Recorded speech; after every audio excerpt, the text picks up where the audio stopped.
اعوذ باللہ من الشیطان الرجیم بسم اللہ الرحمن الرحیم رب اشرح لی صدری ویسر لی امری واحلل عقدۃ من لسانی یفقہوا قولی۔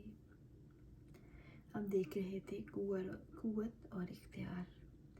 اگر کوئی سارے اسلامی طور طریقے اختیار کر بھی رہا ہے، فرض کریں کسی گھر میں کسی کی ڈیتھ ہو گئی، اب میت کو غسل بھی سنت کے مطابق دیا گیا، کسی قسم کی بدعت کو بھی اختیار نہیں کیا گیا، لیکن جب مرنے والے کے بارے میں کوئی پوچھتا ہے کہ کیا ہوا تھا تو جواب میں کہا جاتا ہے کہ فلاں ہوا اور ایک لمبی کہانی سنائی جاتی ہے جس میں رب کہیں بھی نہیں ہوتا۔ تعزیت کرنے والوں کو بھی معلوم نہیں ہوتا کہ کیا کہنا ہے اور کیا کرنا ہے۔ ہمیں جانے والے کے لیے دعا کرنی چاہیے اور پیچھے والوں کو صبر کی تلقین کرنی چاہیے، لیکن ہمارا سب سے پہلا سوال یہ ہوتا ہے کیا ہوا تھا؟ جواب آتا ہے کہ فالج کا اٹیک ہوا تھا یا مختلف بیماریوں کا ذکر کیا جاتا ہے۔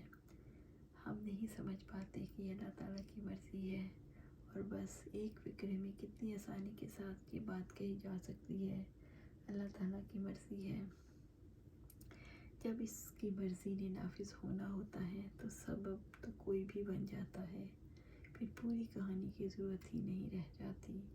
کس چیز کے لیے کیا طریقہ اختیار کیا گیا اور اس سے کیا فرق پڑتا ہے۔ جب لوگ تعزیت کے لیے جاتے ہیں اور اگر ان کا اللہ تعالیٰ کی قوت پر یقین ہوتا ہے تو کوئی ایسی بات نہیں رہ جاتی جو کی جائے۔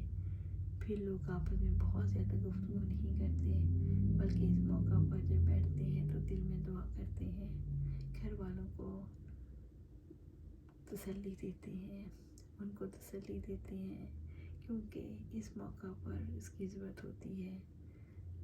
تسلی دینے کے لیے بھی بہت زیادہ لفظوں کی ضرورت نہیں پیش آتی، کیونکہ اگر دو طرفہ رب تعالیٰ کی ذات پر یقین رکھنے والے ہوں تو دونوں طرف کے لوگوں کو پتہ ہوتا ہے یہ اللہ تعالیٰ کی مرضی ہے۔ لیکن اس فیلڈ میں کام کرنے کی کتنی ضرورت ہے کہ تمام طاقتیں اللہ تعالیٰ کے اختیار میں ہیں۔ اللہ تعالیٰ کے سوا کسی کے پاس طاقت نہیں، نہ کسی کو شفا دینے کی، نہ کسی کو بیمار کرنے کی، نہ کسی کو زندگی دینے کی اور نہ کسی کو موت دینے کی، کیونکہ موت اور حیات، صحت اور بیماری سب کچھ اللہ کے ہاتھ میں ہے۔ نہ کسی کو مال مل سکتا ہے نہ چھین سکتا ہے، کیونکہ اللہ تعالیٰ کا اختیار ہے، اللہ تعالیٰ ہی رازق ہے۔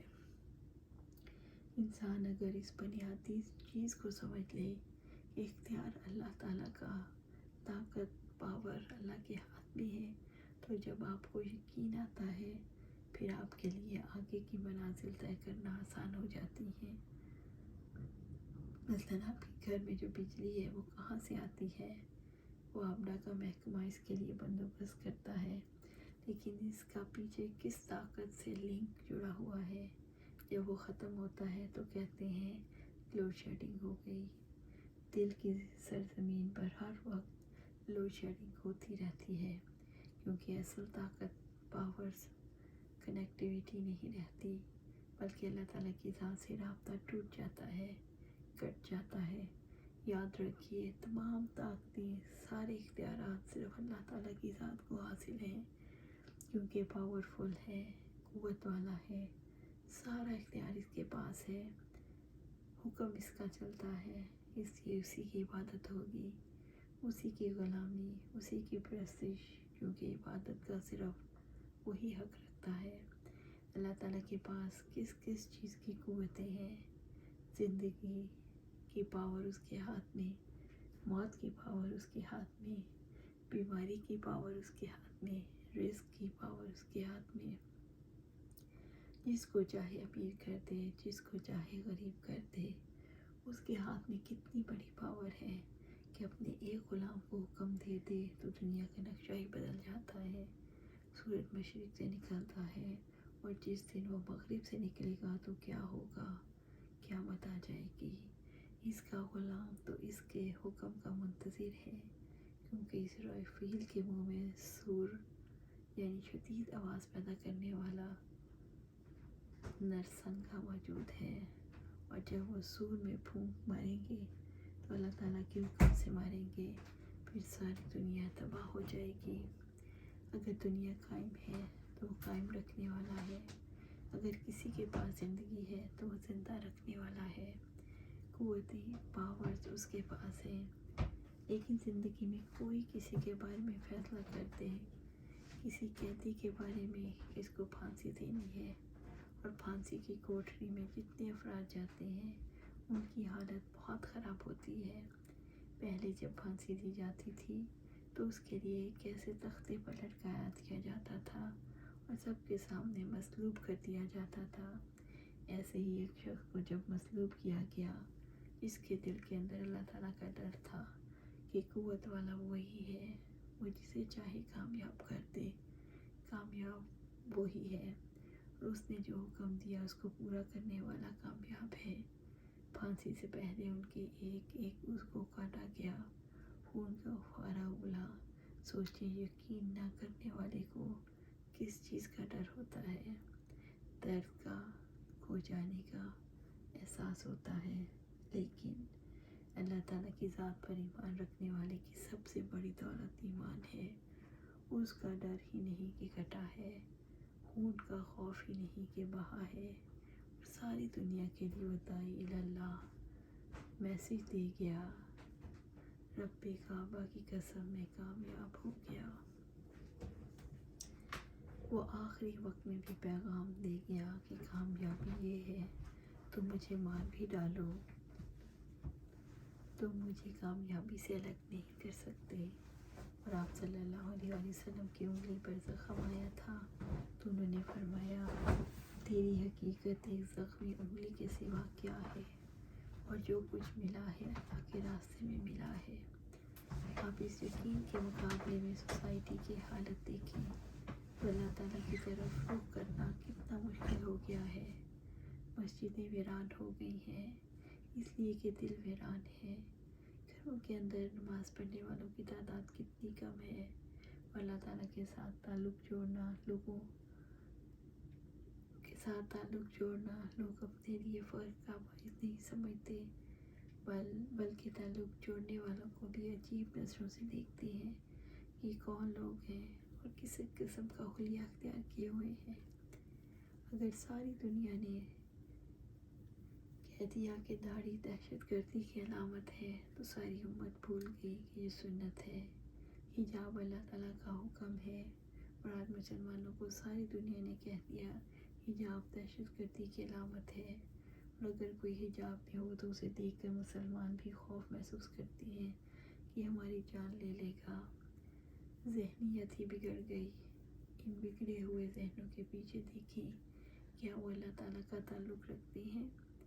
ان کی زندگی کتنے خطرے میں ہے، وہ شبہات کا شکار ہو گئے، وہ اپنی شہوات میں ہیں۔ اس دنیا نے اگر انہیں سمجھا دیا کہ جتنا کوئی اپنے جسم کو دنیا کے سامنے نمایاں کر دے وہ بولڈ ہے، بہادری کا نام بدل گیا، بے حیائی کو بہادری کا نام دے دیا گیا، اور سب نے یقین کر لیا، تو اس کا مطلب کیا ہے کہ اللہ تعالیٰ کی طرف کال دینے والوں کی کال کی کمی ہے، جو کال کی ہے وہ اثر انداز ہو رہی ہے، کیونکہ اثر قبول کرنے کی صلاحیت تو ہے۔ وہ دل جہاں اللہ تعالیٰ کی یاد نہیں بستی اور اندھیرے میں ہے، خوب اندھیرے میں، تو کیسے روشنی ان کے دلوں تک پہنچ جائیں گے؟ وہ دلیل کی روشنی ہے۔ آپ اللہ تعالیٰ کی ذات کی دلیل دیں گے اور اللہ تعالیٰ کی ذات کی پہچان کرائیں گے۔ داعی اللہ کا یہ کام ہے، خود بھی یقین رکھے کہ سارے اختیارات کا مالک وہی ہے، وہی عبادت کا مستحق ہے، اور عبادات کی کسی قسم میں بھی کوئی اس کے سوا عبادت کا مستحق نہیں۔ یہ توحید کی چوتھی قسم ہے کہ عبادت کی کسی قسم، کسی فعل میں اللہ تعالیٰ کے سوا کسی کا حق نہیں۔ مثال کے طور پر سجدہ اللہ تعالیٰ کے لیے ہے تو غیر اللہ کے لیے نہیں کیا جا سکتا۔ لیکن سجدے تو مسلمان انسانوں کو بھی کرتے ہیں اور قبروں کو بھی کرتے ہیں، پھر دعا اللہ تعالیٰ سے کی جاتی ہے، لیکن کعبہ میں طواف کرتے ہوئے کعبہ کے پردے پکڑ کر کتنے ہی لوگ موبائل پر میسیج دیتے ہیں کہ داتا دربار جا کر دیکھتے تھے نا، کیونکہ میں بیمار ہو گیا ہوں۔ اللہ تعالیٰ کے گھر میں بھی انہیں اللہ تعالیٰ نہیں ملتا، کیونکہ اللہ تعالیٰ کی پہچان نہیں ہے، حالانکہ وہ اللہ تعالیٰ کے ساتھ تعلق بھی رکھتے ہیں لیکن مانتے نہیں۔ یہی آج جس کا سلسلہ ختم کرتے ہیں، کل دوبارہ شروع کریں گے۔ ہم نے خود دیکھنا ہے کہ میری زندگی میں ہر چیز میں نے اللہ کے سپرد کر دی ہے۔ کیا میں سمجھتی ہوں کہ قوت اور اختیار صرف اور صرف اللہ کے ہاتھ میں ہے؟ بات کہنے کی تو ٹھیک ہے، لیکن کیا میرے دل میں اس کا یقین ہے؟ اس یقین کو پختہ کرنا ہے اور اپنے ارد گرد کے ماحول میں بھی اس کو پختہ کرنا ہے۔ اللہ سبحانہ تعالیٰ ہمیں قرآن و سنت کے مطابق زندگیاں گزارنے کی توفیق دے اور اس پر